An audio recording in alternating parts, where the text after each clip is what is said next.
in Avalon's fair town, home to the brave and renowned. There did I meet a band truly blessed. They marched to their quest, bringing panic to rest. Evermeadow has got its brave heroes. Brave heroes, brave heroes. Evermeadow has got its brave heroes. The interrogation of the Harpy and the Giant has been concluded. While the Harpy was less than cooperative, it seems the silver tongue of these fine heroes were able to sway the loyalties of those who seek to do the bidding of the warlord Jujamoni. A most impressive feat, I assure you. Those Bloodfire savages have brutalized my people, ripped apart the stability of the bluffs, and brought such violence to these sacred lands. Crimes that I shall not abide. And all for what? To kidnap the noble animals of my homeland for some sick harvest? To claim dragon tears for evil rituals? Oh, 1,000 pardons. In your language you seem to refer to them as Tabuga crystal shards, but in essence they are one and the same. Strong crystals gifted to the world by venerated dragons that have long since laid dormant. To make a long story short, you all gave vital information to the giant woman, informing her of your god, and sent her on her way to one of 3 destinations they may call home. Avalon, Holyhearth, and the Green Vale, it seems. May they find peace and prosperity on their journey. Afterwards, it was time to meet the brave heroes officially, including a peculiar sea elf named Sunny. Oh, dear sweet Sunny. I suppose we shall be getting to know each other more personally, especially as our first encounter was when you decided to ask for my blessing to marry my daughter. With how pregnant she is, I suppose I still appreciate that you felt the need to ask. But of course, seeing how happy Cor became once you formed that viney ring upon her finger, I can already tell this was by fate's design, and I couldn't be more joyous about this union, especially because, right after they became engaged, another bundle of joy was about to be delivered in her homeland. We rushed Cor to the Tapir's Tadger Inn, along with Sunny and the womenfolk, as she laid a most beautiful red and blue egg. Strong girl, that one. Not a painful cry ever left her lips.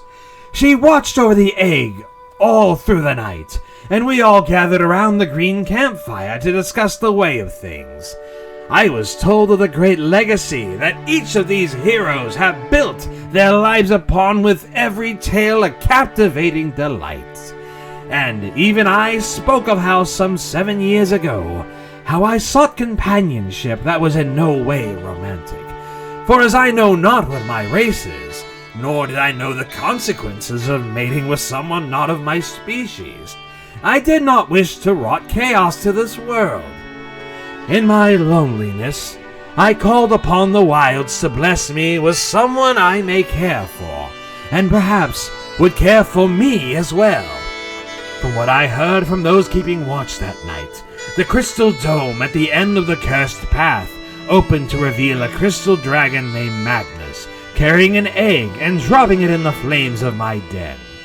In the morn, I awakened to a beautiful baby girl who was unharmed by the flames, though I could tell she was not a normal harpy right away. I raised her until she saw fit to make a difference on Evermeadow's verdant fields, and off she went to serve under this land's king. And now, she returns with holy knights that all ask of me to welcome an ever-burning flame upon these ancient lands in service to their dark god. We have been absent of the divine the many years I've lived, and even longer still. Yet, clearly, for existing, we invite enemies on our lands, and I fear we possess nary the power to defend.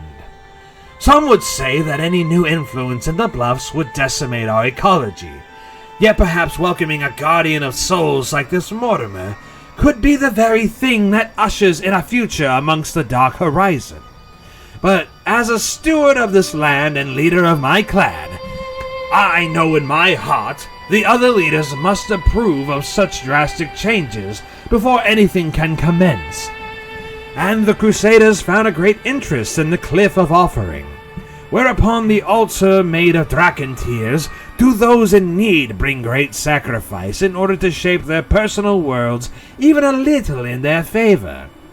With the approval of the 3 clans shall these heroes provide a sacrifice so we can find if the bluffs themselves approve of this transition or not.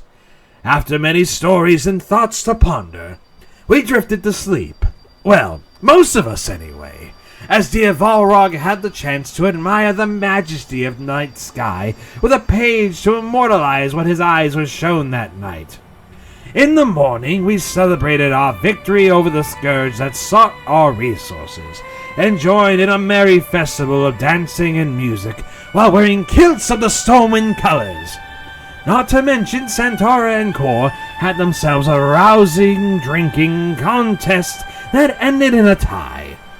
And so, with courage in our hearts, we shall make our way to the one path that leads to the bluffs, but also the Briarbrook clan, should they be by the cursed path, as is their vow.